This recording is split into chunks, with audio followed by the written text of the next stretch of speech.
My name's Adrian Hegyvary. I'm from Seattle, Washington.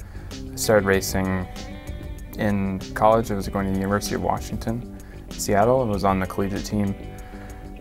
This is my 6th year racing nationally. So for the first 2 years racing, I was focusing on track, and then the last 2 years I've transitioned to road. Strengths are time trialing, criteriums, and descending, I would say. Biggest excitement is just having good, big team, a bunch of guys who are really motivated, really strong.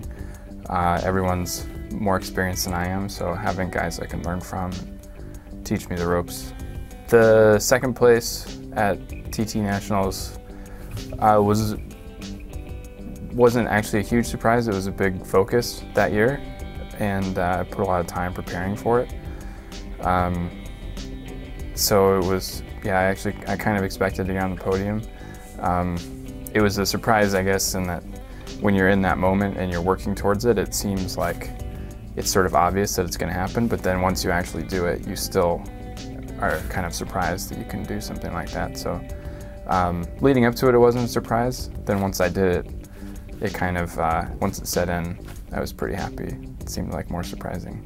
Off-season in Seattle is a little touch and go with the weather. So I'm in school from October through March, and that takes up about half my day.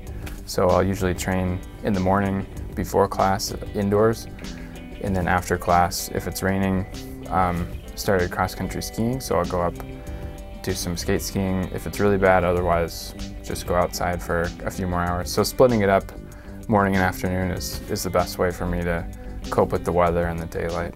The school and racing is actually a really good balance, where you have half the year really focused on racing and then half the year really focused on school. It makes going back and forth seem much more enjoyable and more invigorating. So if I were doing one year round, it would be, I could see that I'd have to take a step back and take a rest. And as it is, I feel like I can transition pretty seamlessly from one to the next, and then it actually makes me more motivated for both.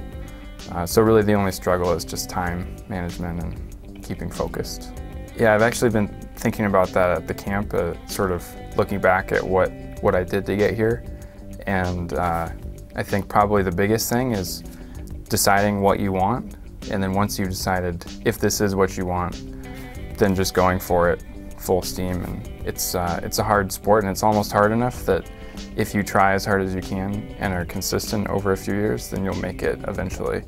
But it's a lot of teammates and competitors I see almost, standing at that threshold, and then it's been too many years struggling, and they stop right before they've achieved it. So it's cliche, but never stop, and you'll make it eventually.